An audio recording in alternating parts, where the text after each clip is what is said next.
Hi everyone! Today I'm going to be showing you quite a simple dish, but I'm going to show you how to do it absolutely perfect every single time.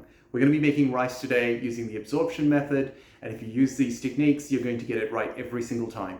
So let's go, and I'll show you how to make the perfect rice. So we're going to start off with 2 cups of Basmati rice. Basmati is my preferred rice to cook with because using this method, it'll get a fluffy, perfect rice every single time. You can add extra flavors to your rice. So these are some of the options. We've got cardamom, cloves, you can add garlic, you can add a tiny bit of turmeric. Don't over turmeric anything. Turmeric has a very strong flavor and it can tarnish your entire dish. So, and obviously salt at the end. I am going to make the plain rice today without all the accompaniments. So let's go. So first things first, what we need to do is to wash the rice.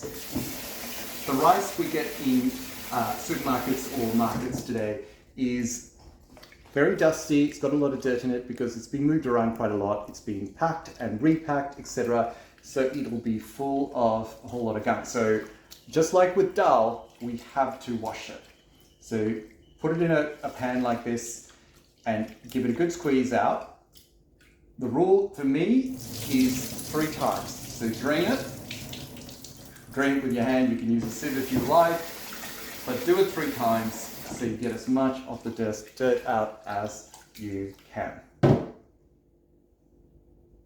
Okay, so wash the rice 3 times, and this is the big trick. The trick is to get your rice, and you're going to put your middle finger into the rice. I can't quite show you that well, and don't put your finger through the rice, it just sits right on top of the rice, and you just need it to hit that first knot right there in your finger. Now I have long fingers, but it seems to work regardless of short fingers or long fingers. This method seems to work every single time. I don't know why, but it seems to be the right amount.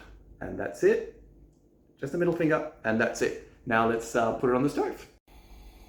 So what we do is we put it on the stove at a high flame and we wait for it to boil. As soon as it boils, we pop it down into a simmer, into a low flame, and we leave it there until the water is all absorbed. So now that we've gotten it up to the boil, we're going to reduce the heat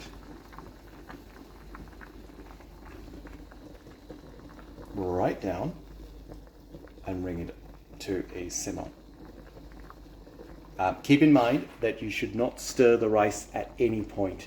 You only stir the rice right at the end once it's cooked.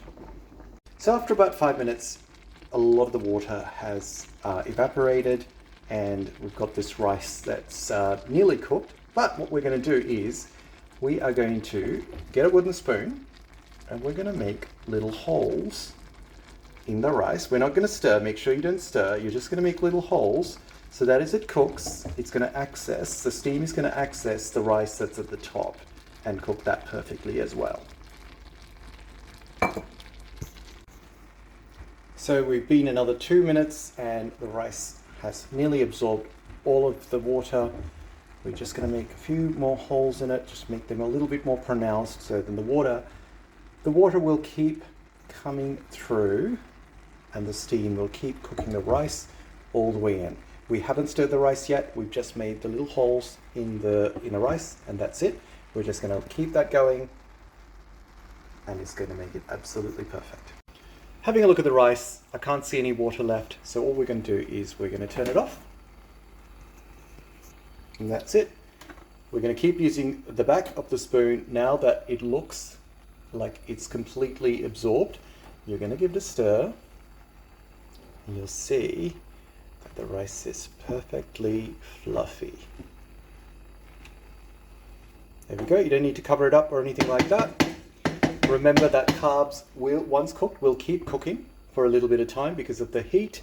So we're just going to move it and just leave it to rest for about 2 minutes, 3 minutes, and just keep the carbs will just keep cooking.